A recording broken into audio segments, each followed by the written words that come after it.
Kita semua Indonesia. kita semua Bravo.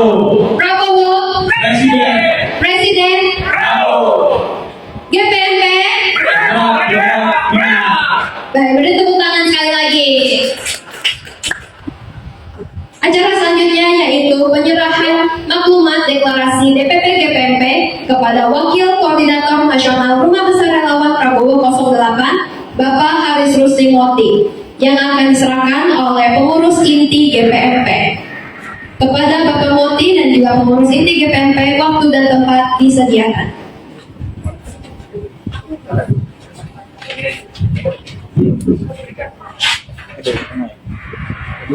Terbongkar ini.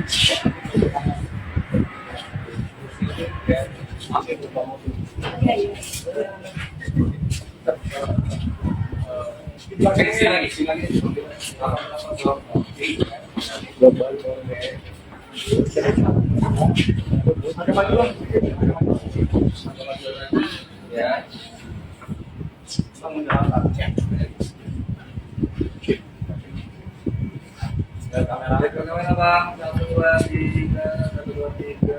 Oke. Salamin.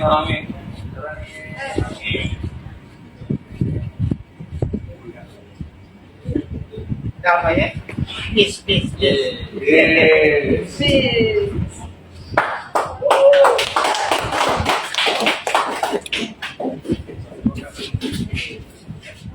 Baik, terima kasih. Dipersilakan untuk duduk kembali. Sekarang kita akan mendengarkan kata sambutan yang akan dibawakan oleh Wakil Koordinator Nasional Rumah Besar Relawan Prabowo 08 oleh Bapak Haris Rusli Moti. Dipersilakan untuk naik ke atas panggung. Assalamualaikum warahmatullahi wabarakatuh. Waalaikumsalam. Shalom kita semua yang hadir di sini. Yang saya banggakan, sahabat saya Andreas Genaya Rehiari, Ketua Umum dari Dewan Pimpinan Pusat Gerakan Perjuangan Masyarakat Pluralisme. Yang saya banggakan juga Bro Novalando, Wakil Ketua Umum dari Gerakan Pimpinan Pusat Gerakan Perjuangan Masyarakat Pluralisme. Ada juga Sekjen Sekretaris Jenderal Oscar Pendor. Ada orang? Oh, baik. Hadir. Dan semua sahabat, bapak, ibu sekalian yang hadir di sini, saya ingin bercerita sedikit. Karena namanya ini Gerakan Perjuangan Masyarakat Pluralisme.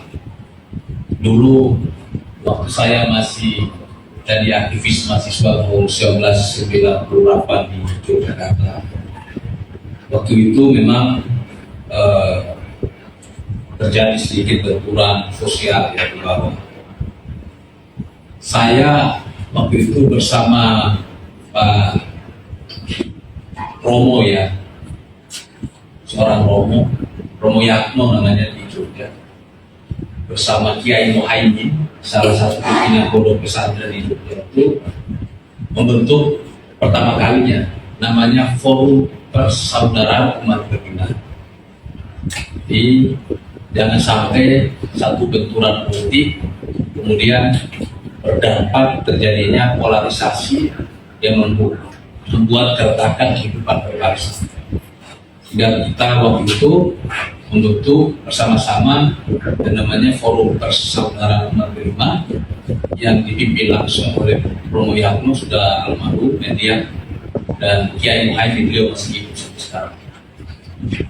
Waktu zaman Megawati, zaman Gus Dur sampai ke Megawati, saya bersama Pak Riki Tambah ini juga bersama beberapa teman alumni organisasi mahasiswa Cipayung, kami juga membangun satu forum yang sama waktu itu bersama Ketua PGI waktu itu Pak Pendeta Penantar Setiabudi, itu benar-benar guru saya juga, bersama Buya Safi Ma'arif dan juga Busola Kiai Salahuddin Mahir. Jadi kami membuat semacam satu, istilah kami itu satu kesepakatan minimum, Kerangka bersama minimal. kerangka kebersamaan minimal yang dipimpin oleh pimpinan-pimpinan umat. Nah, saya perlu mengatakan ini karena hari ini nama organisasi komunitas saya itu Gerakan Perjuangan Pluralisme Indonesia, atau mungkin tadi dibilang bisa menjadi Gerakan Perjuangan Menangkal Prabowo, Gerakan Pendidikan Moral Pancasila, bisa kayak begitu. Nah, memang begini ya,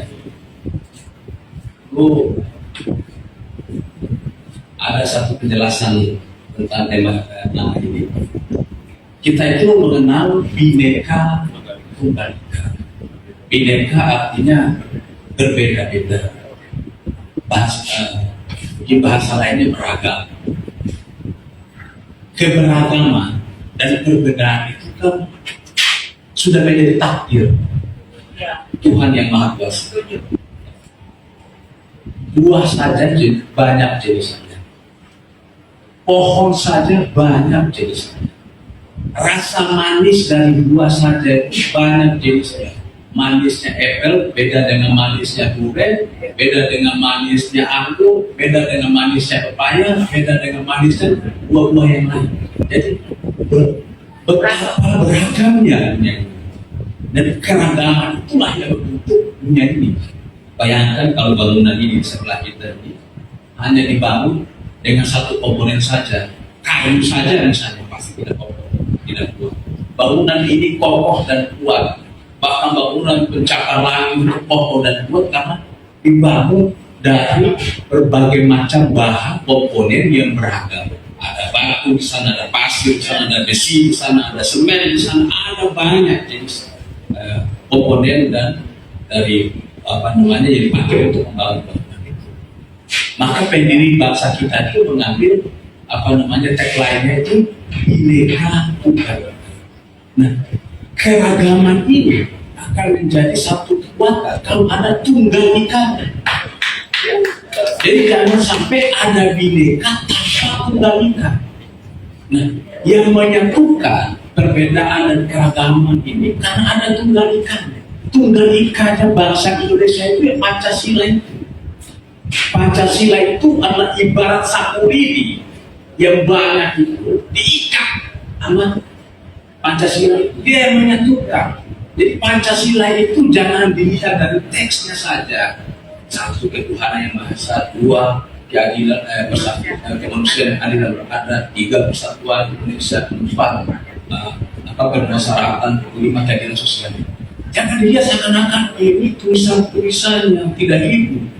Nah, Bung Karno itu dulu waktu dia berpidato 1 Juni soal Pancasila, dia mengatakan bahwa Pancasila itu dia gali di dalam tubuhnya bangsa Indonesia. Pancasila itu, ketuhanan yang Maha Esa itu bukan sesuatu yang tertulisan, tapi sesuatu yang hidup di dalam bangsa kita. Ada orang Kristen yang pergi ke gereja, ada orang Islam yang ke masjid, ada orang hidup ke tempat ibadah, orang Buddha beribadah, masyarakat kepercayaan juga beribadah. Mereka ini semua bertuhan. Nah, inilah kemudian Pancasila sila satu. Ini sesuatu yang bukan angan-angan, tetapi sesuatu yang hidup di dalam bangsa kita, lalu diangkat menjadi konsensus bangsa. Jadi Pancasila ini jangan dilihat secara top down, seakan-akan satu kesepakatan di elit terus dipaksakan kepada semua orang yang menerima. Tidak. Ini sesuatu yang hidup di dalam bangsa kita. Jenis-jenis agama yang beragam itu jangan kemudian kita menganggap itu sebagai sesuatu hambatan dan masalah yang bisa membuat terpecah. Justru itu yang menyatukan kita seperti bangunan tadi. Kedua, kemanusiaan yang adil dan beradab. Itu sesuatu yang menjadi jiwa bangsa kita. Masyarakat kita itu paling gak tega lihat orang susah. Kalau lihat tetangga susah, dia tidak bisa. Kita juga punya keinginan untuk terus bersatu, silaturahmi. Dan dalam mewujudkan satu cita-cita dan tujuan, kita perlu bermusyawarah, perlu bermufakat untuk mencari kebijaksanaan tadi. Lalu kita punya tujuan bersama untuk mewujudkan keadilan sosial. Nah, itu sesuatu yang bukan angan-angan yang tiba-tiba tulis dari atas oleh para pendiri bangsa kita. Dan itu adalah sesuatu yang hidup di tengah bangsa masyarakat kita. Maka Bung Karno mengatakan bahwa Pancasila itu adalah sintesa dari pertumbuhan dan perkembangan sejarah bangsa kita. Pancasila itu adalah sintesa dari dua ideologi besar yang bertarung saat ini. Sintesa dari kapitalisme dan komunisme. Dua-duanya menganut manajemen baik konflik. Baik kapitalisme maupun komunisme itu menganut dalam operasionalnya menganut manajemen baik konflik. Kapitalisme menggunakan konflik ekitat, komunisme menggunakan konflik kelas. Nah, sementara Pancasila dalam operasionalnya itu menganut peaceful management, manajemen kebersamaan, manajemen kerukunan, manajemen gotong royong, manajemen kolaborasi antara satu agama dengan agama yang lain, antara satu suku dengan suku yang lain, antara satu mazhab agama dengan mazhab agama yang lain, antara satu golongan dengan golongan yang lain. Pancasila tidak mengenal manajemen baik konflik yang membentur-benturkan antara satu agama dengan agama yang lain, yang mengadu domba antara satu suku dengan suku yang lain. Jadi kalau ada yang mengaku diri Pancasila, tapi dalam tindakan politiknya menggunakan manajemen baik konflik, maka dia bukan Pancasila. Jadi Pancasila itu yang kita anut itu mengedepankan upaya untuk bermusyawarah, bekerja sama, berkolaborasi. Nah, itu yang dicita-citakan dan dihendaki oleh Pak Prabowo Subianto dalam berbagai macam pidato beliau selalu mengatakan yang penting ngumpul. Yang kedua, kerjasama itu adalah dasar dan fondasinya tumbuhnya sebuah peradaban. Satu peradaban itu tumbuh karena adanya kerjasama, kolaborasi, gotong royong antara berbagai macam kelompok yang berbeda latar belakang. Pak Prabowo selalu menyampaikan itu dalam berbagai pidato. Nah, insya Allah kalau beliau nanti terpilih menjadi Presiden Republik Indonesia yang ke-8, beliau akan memimpin rekonsiliasi dan konsensus nasional bangsa Indonesia untuk memperkuat negara berdasarkan Pancasila. Beliau akan memperjuangkan Pancasila menjadi piagam universal yang melandasi hubungan antara satu bangsa dengan bangsa yang lain, satu negara dengan negara yang lain. Seperti yang cita-citakan oleh kita. Nah, itu pengantar dari saya. Saya mengucapkan selamat. Kami dari Rumah Besar Relawan Prabowo 08 mengucapkan selamat kepada gerakan perjuangan masyarakat pluralisme untuk Prabowo Presiden 2024 yang telah mendeklarasikan untuk menjadi komunitas relawan mendukung Pak Prabowo untuk dipilih menjadi Presiden di Pilpres 2024.